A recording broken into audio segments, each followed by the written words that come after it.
ग्राम पंचायत चुनाव में करारी हार के बाद कांग्रेस ने अब झूठी खबरें अपने निजी अखबार में छपवाने का सिलसिला शुरू किया है।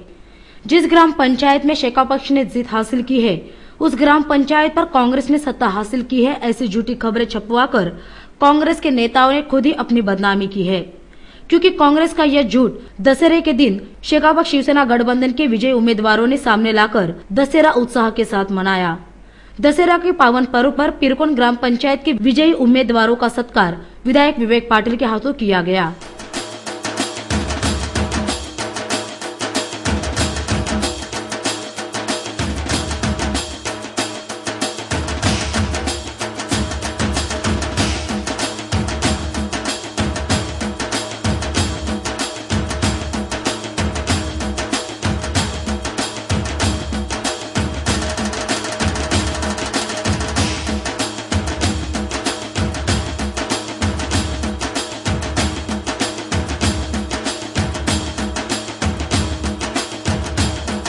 इस अवसर पर पूर्व जेडपी सदस्य जीवन गावंड, रमाकांत जोशी, हरेंद्र गावंड, मुकुंद गावंड, ज्ञानेश्वर गावंड, मकरंद ठाकुर आदि सहित विजयी उम्मीदवार उपस्थित थे। इस दौरान जीवन गावंड सहित उपस्थित सभी सदस्यों ने इस झूठी खबर का निषेध किया।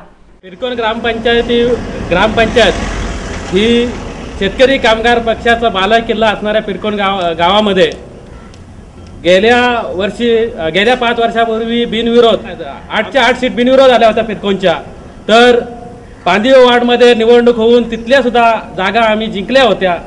याही वर्षी रमाकांत जोशी यांनी सांगितल्याप्रमाणे आम्ही बिनविरोधसाठी काँग्रेसला सुद्धा कुठेतरी संधी मिळावी म्हणून आम्ही त्यांच्या वाट्याला 2 जागा सोडल्या होत्या, परंतु त्यांचेच मंडळी ही त्यांचं ऐकत नसल्यामुळे आमच्या पिरकोन ग्रामपंचायतीवर निवडणूक लादली गेलेली आहे। परंतु आमदार साहेबांच्या विचाराने आमच्या शेतकरी कामगार पक्ष आणि शिवसेनेचे 8 शिलेदार तिथं आहेत। आमदार साहेब जो आदेश देतील तोच आदेश पुढे पाळला जाईल, हेही या निमित्ताने आम्हाला सांगायचं आहे। त्याच्यामुळे विरोधकांनी कुठलीही बातमी जरी दिलेली असली तरी ती खोटी बातमी आहे। हे सर्व जे आमचे शिलेदार जे आहेत ते शेतकरी कामगार पक्ष आणि शिवसेनेचे आहेत आणि विशेषतः आमदार साहेबांच्या विचाराने विकास करणारे आहेत। आमदार साहेबांच्या नेतृत्वाखाली आमच्या त्या कोपरवली मतदारसंघामध्ये विकास झालेला आहे आणि त्याच्यामुळे कोणी जरी खोट्या बातम्या जरी दिलेल्या असल्या तरी तिथं जी सत्ता जी आहे ती सत्ता शेतकरी कामगार पक्ष आणि शिवसेनेची आहे आणि त्याच्यामुळे ह्या ज्या खोट्या बातम्या जे ते पसरवतात त्या खोट्या बातम्यांवर विशेषतः आपण कोणीही लक्ष देऊ नये।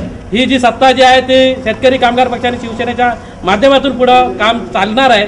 आमदार साहेबांच्या नेतृत्वाखाली आणि मार्गदर्शनाखाली पिरकोन ग्रामपंचायतमध्ये पुढच्या विकासाच्या दिशा ठरवल्या जातील। ग्रामपंचायत ही शिवसेना शेकाप युतीचीच आहे। लोकांनी ज्या अफवा पसरवलेल्या आहेत की तिरंगा फडकवू शकत नाही, कारण गावामध्ये कुठल्याही कायदा सुव्यवस्था बिघडू नये जीवनबाईच्या माध्यमातून आम्ही ही ग्रामविकास आघाडी काढली। पण त्यांचं जर असं म्हणणं असेल की इथं तिरंगा फडला तर 8 शिलेदार आमच्या इथं आलेले आहेत। उद्याही आम्ही तिथं शेकाप शिवसेना युतीचाच सरपंच राहणार हे आजही सांगू शकतो। पण त्यांनी हा जी अफवा पसरवलेली आहे ती त्वरित त्यांनी बंद करावी।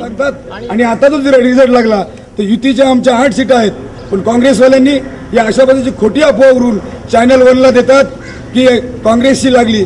अरे सत्य घटना तुम्ही बघा, पिरकोनमध्ये येऊन युतीच्या किती आहेत, शेतकरी कामगार पक्षाच्या किती आहेत आणि तुम्ही डायरेक्ट हे करता म्हणजे खोटी वृत्ती कशासाठी वापरतात एवढेच मला सांगायचं आहे।